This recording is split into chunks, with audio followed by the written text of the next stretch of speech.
of music, beer, food, and partying sound.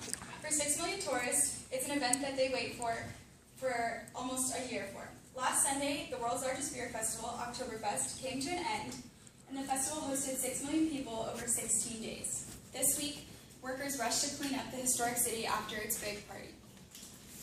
Oktoberfest is located in Munich, Germany every year, and it's not actually in October. It starts really in September and goes into the first week of October. Munich is right here, which is right on the border of the Austrian Alps, so a lot of times tourists will come straight over from the Alps and they'll just spend a long weekend enjoying the festival, and that makes it very accessible for foreigners to come and enjoy the festival. The largest foreign population that comes to the festival are the Italians. The history of Oktoberfest, it began in 1810 when Prince Ludwig and his wife Princess Teresa, they got married and invited the entire citizens of Munich to celebrate with them on the royal gardens. In the years to come, the citizens kept celebrating their anniversary, and eventually it started becoming longer and longer, and it became 16 days, and it is still hosted on the royal grounds, but the royal grounds are now considered the center of Munich. So this year was the 181st Oktoberfest, and as you can see, it's just a strip right down the center of Munich, and there's fair rides and games, making it a family-friendly activity. And since it is the world's largest beer festival, a large part is obviously the beer. So there's only 6 beer breweries allowed to sell their beers at the festival. And if you think about that, that's amazing because there's 6 million people and only 6 breweries, so it's just a very lucrative business for those breweries. And 2 breweries that you might know are the Hochbrau and the Lowenbrau, which we have them here in America. It's heavily exported out of Germany. And so these 2 beer companies would be hosted in tents along with the other 6. There's always 4 tents, and usually they're the main tents, the biggest ones, and the other tents would be for archery and for smoking, because usually you don't smoke where you're drinking beer. And they have tents for kids where they can go and you can drop off your kids so you can go party. But there's always 14 tents and 14 breweries. So the inside of a tent would look like this, and those can seat over 7,500 people. And if you can imagine, it's probably very smelly, crowded, and loud. And like I said earlier, usually kids don't come, but the drinking age is lower there. It's 16 with parental consent. And so you can see from ages 16 to 100 in there. And that is what the inside would look like.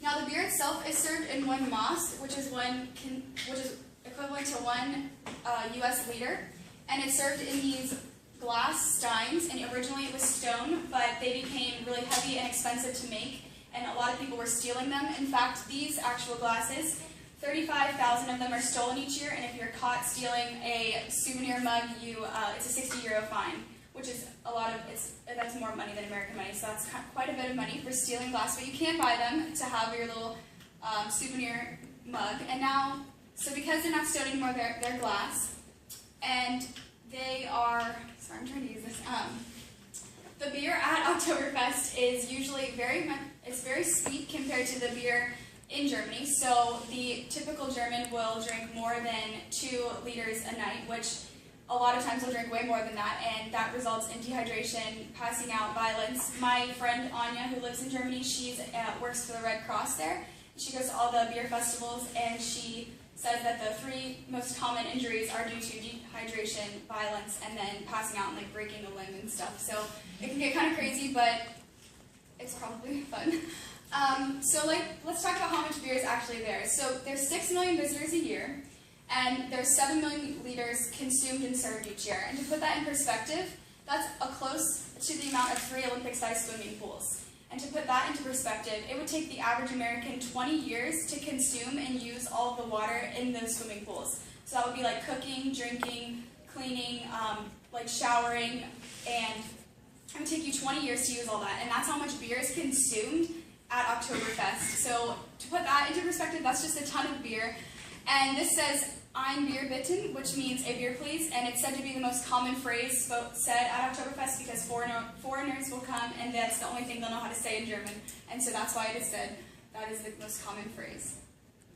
So if you were to go to Oktoberfest, you would wear your lederhosen or Dirndl, For the guys, it's leather pants or shorts with a plaid top and the traditional Bavarian feather hat. And for girls, it's a dirndl, which is a dress with an apron, and that's me in my dirndl. I went to a beer festival in Nuremberg, and they made me wear that, so that's me. And so that's what you would wear, and you would probably want to dress up because I went to 2 beer festivals. One I was dressed up for, one I wasn't, and I felt very out of place. I wasn't dressed up, and I felt like a tourist. So I would recommend, if you do go to a beer festival in Germany, to dress up like the Bavarians. So if you were drinking your beer, you would also probably have the traditional pretzel, and this pretzel was like this big. I'm not even kidding. It was huge, and they make it so where you can share with the people you're at the table with. And so this is the traditional stone mug, like I mentioned before, and that's my pretzel. These are hearts, which they're made out of gingerbread, and the beer festival I was at, this was a tradition there. At Oktoberfest, they would have different traditions or different worded hearts. I'm not even sure what that says in German. I'm going to be honest with you. It could say something very strange, but... So along with your beer, pretzel, and outfit, you would also eat sausage and sauerkraut and bratwurst, and which, if you're into that, that's great, but that's what they have a ton of that there. It's pretty inexpensive as well. So that would be a typical dinner at Oktoberfest for you. And I hope you all know a little more about the world's largest beer festival, and I hope to have successfully informed you about the 180-year-old German tradition.